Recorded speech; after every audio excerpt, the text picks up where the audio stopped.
Saya berasal dari Kabupaten Asmat, Papua. Terus saya fokus di SMA itu, saya lebih suka pelajaran biologi. Dan pada saat itu saya mulai cita-cita untuk menjadi seorang dokter. Karena internetnya yang sangat buruk, akhirnya saya telat informasi. Saya gagal masuk di kedokteran gigi. Imajinasi saya adalah pendidikan di Papua, baik itu di pesisir pantai maupun di pegunungan, dari pegunungan, itu harus sama rata, sama berkualitas. Tidak ada lagi tenaga kekurangan guru di sana.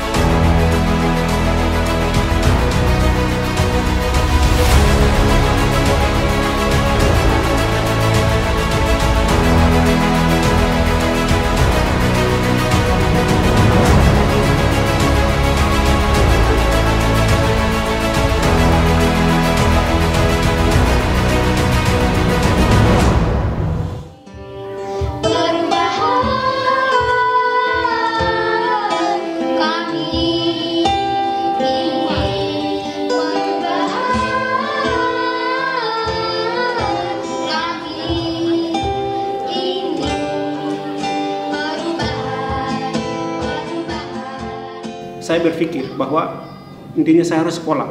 Saya tidak mau sampai di situ saja.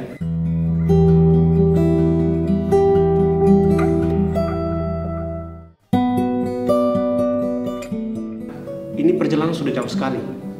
Kalau saya balik ke Asmat lagi, kalau saya balik ke Papua, apa yang saya harus lakukan di sana nanti? Akhirnya saya berpikir, saya harus punya opsi lain. Saya tidak boleh gagal sampai di sini. Akhirnya saya ambil di pendidikan guru sekolah dasar PGSD.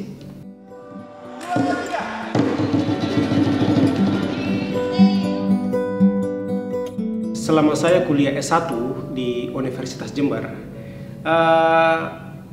banyak sekali proses demi proses saya lalui. Mulai dari sisi lingkungan, saya harus beradaptasi lagi dengan lingkungan kita, bagaimana kita mau bergaul. Karena saya merasakan waktu itu, ketika kita tidak bergaul, kita tidak membangun social trust kepada orang-orang di sekitaran kita, dosen kita, mahasiswa, teman-teman lain. Nah, itu diri kita itu akan sangat kerdil, artinya kita tidak akan terbuka dengan orang lain, kita akan sangat pasif, pengetahuan kita juga cuma segitu saja. Jadi, kehidupan kita dari Papua ke sini itu akan sama seperti kehidupan yang sekarang gitu.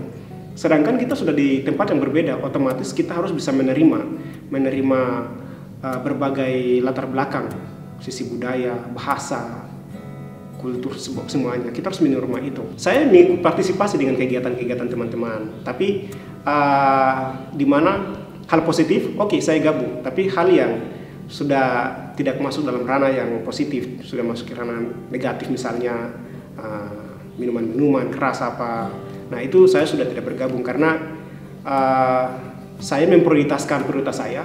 Saya bilang prioritas saya adalah kuliah. Pertama adalah manajemen waktu. Waktu bukan main-main. Kita tidak bisa mempermainkan waktu. Waktu adalah emas. Jadi manajemen waktu itu sangat penting sekali. Itu yang pertama. Lalu saya berusaha untuk menjadi diri sendiri. Berusaha untuk menjadi diri saya adalah Edwin. Edwin yang bagaimana? Artinya kita harus punya prinsip hidup. Saya melalui proses itu bukan hal yang gampang. Tapi saya berusaha untuk mencoba dan terus mencoba. Saya melalui itu semua dan pada akhirnya saya lulus tepat waktu.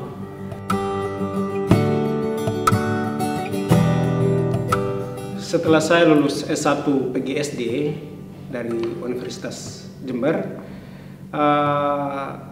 saya berpemikiran untuk kembali ke alma mater saya di Sekolah Anak Indonesia, Sentul City Bogor.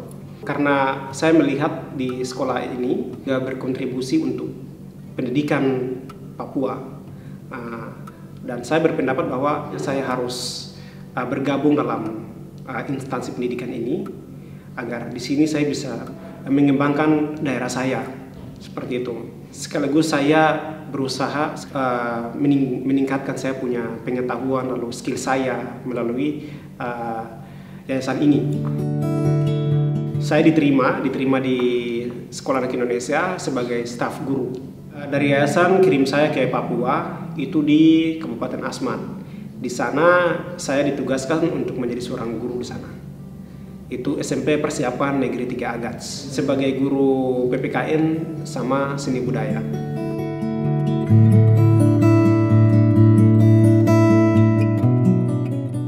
Selama saya di SMP Persiapan Negeri 3 Agats, di sana saya selain menjadi seorang guru, saya juga mengembangkan suara masa depan Papua bersama anak-anak di SMP Persiapan Negeri 3 Agats. Nah, di sekolah itu juga mengembangkan sebuah model pembelajaran namanya PPPM. Saya melihat PPPM ini adalah salah satu model pembelajaran yang sangat baik sekali dan sangat cocok untuk pendidikan anak-anak Papua. Kenapa saya bilang begitu? Karena PPPM ini mengajarkan tentang bagaimana anak Papua ini mengenal tentang potensi daerahnya, barang budayanya, alam sekitarnya. Nah, lalu barang-barang yang dia punya ini, bagaimana dia bisa mengangkat barang-barang itu yang tadinya tidak punya nilai menjadi nilai yang lebih tinggi.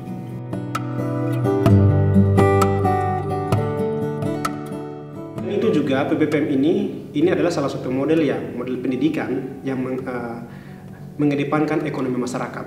Nah, mulai dari anak-anak ini punya model pembelajaran, misalnya waktu itu anak-anak membuat ikan garam. Nah, ikan garam ini adalah salah satu contoh yang kita buat di SMP 3 waktu itu.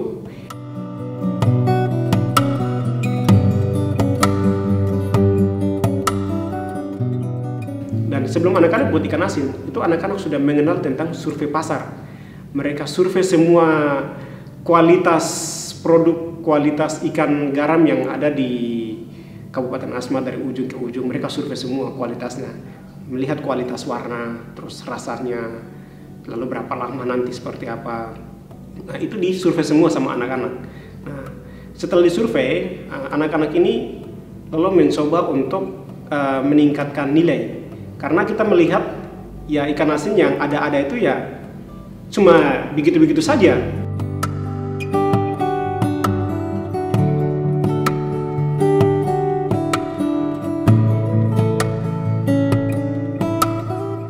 Nah, ini adalah salah satu bentuk pengembangan ekonomi masyarakat yang kami mulai dari anak-anak. Nah, otomatis kami juga membantu masyarakat di sekitaran, ekonomi masyarakat bisa meningkat. Sehingga saya optimis bahwa Papua siap dalam globalisasi. Setelah saya di Asmat selama 2 tahun, akhirnya saya pindah tugas di Pegunungan Bintang pada tahun 2021 untuk mengajarkan mata pelajaran PPKN sama seni budaya di SMP OKOM.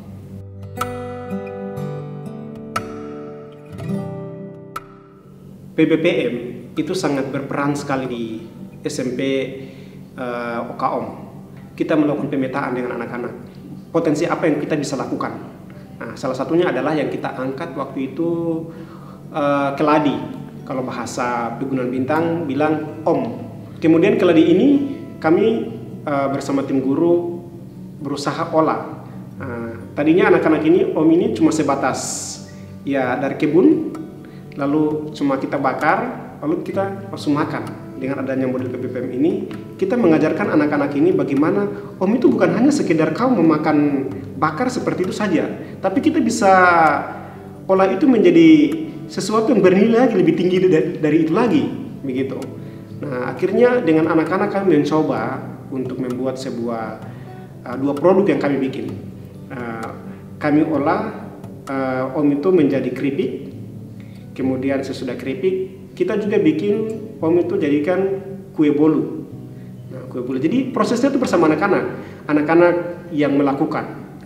Kita mengajarkan proses langkah demi langkah. Nah, proses itulah mapel ini masuk. Setiap mapel integrasikan dalam mapel.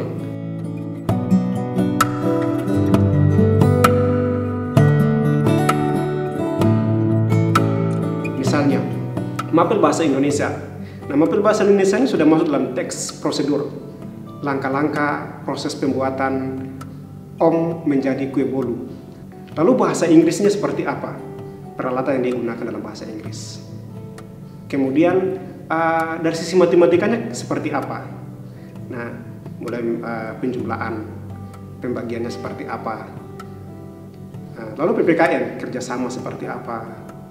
Bagaimana membangun sosial trust seperti apa? Gotong royong, kerjasama, nilai-nilai kerakyatannya mulai tumbuh dalam kegiatan satu itu.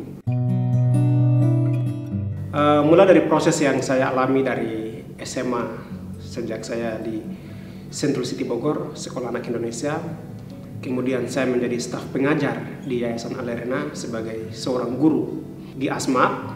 Kemudian saya juga langsung ke Pegunungan Bintang juga. Melalui proses tahap demi tahap, di mana di lapangan saya menemukan banyak realitas, khususnya dalam dunia pendidikan. Latar belakang pendidikan di Papua memang sangat-sangat sangat lemah. Nah, dari realitas pendidikan, latar belakang pendidikan yang saya temukan di Papua selama saya di sana, itulah yang menemukan saya untuk terus melanjutkan studi S2.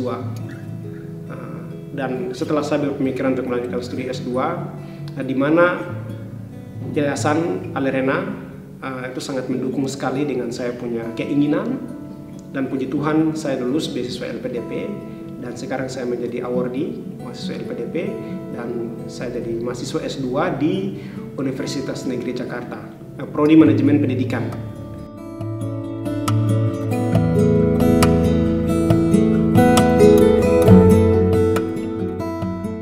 Imajinasi saya adalah pendidikan di Papua, baik itu di pesisir pantai maupun di pegunungan, dari pegunungan, itu harus sama rata, sama berkualitas, mulai dari model pembelajarannya, lalu fasilitasnya, kemudian tidak ada lagi tenaga kekurangan guru di sana. Harus ada sebuah model pembelajaran yang harus kita kembangkan biar anak-anak Papua ini bisa maju, bisa bersaing.